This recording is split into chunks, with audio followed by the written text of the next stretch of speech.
Hey, well, I'm glad to be back here in Greenville. Today we're looking at Article 9 and Article 13. Perfect. They're very similar. So let me read Article 9 just so we understand what it says. It says, Realtors, for the protection of all parties, shall assure, whenever possible, that all agreements related to real estate transactions, included but not limited to listing and representation agreements, purchase contracts, and leases, are in writing in clear and understandable language, expressing the specific terms, conditions, obligations, and commitments of the parties.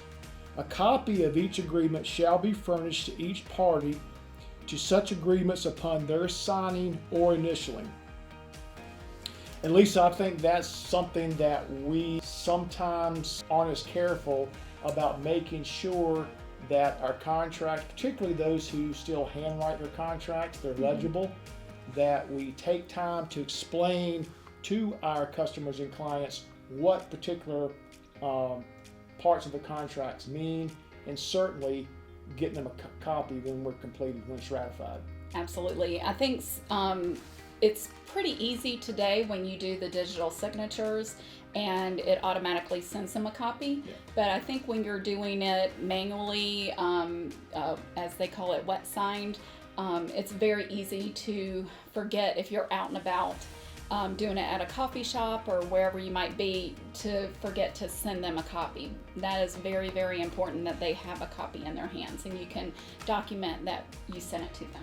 Yeah, absolutely. So the easy takeaway from today is make sure they're clear, understandable. We take time to explain the contracts, the listing agreement to our client and customers so they understand it.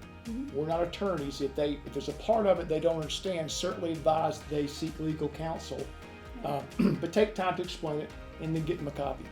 So that goes perfectly hand in hand with our next article, is Article 13. Realtors shall not engage in activities that constitute the unauthorized practice of law and shall recommend that legal counsel be obtained when the interest of any party to the transaction requires it.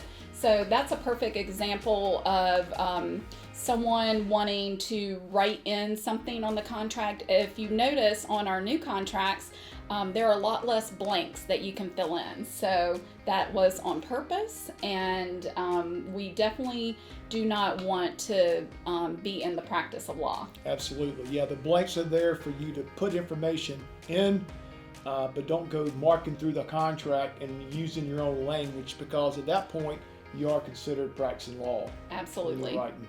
So you want to leave that. That's one of the reasons why we had these forms rechanged, and I think it's for the best, and definitely want to follow Article 13. Plus it keeps it a lot neater too when you're not scratching through things. It just makes it look better. So anyhow, Yeah. good advice. Awesome. Well, thank you for joining us again for another episode in our Articles of the Code. Thanks.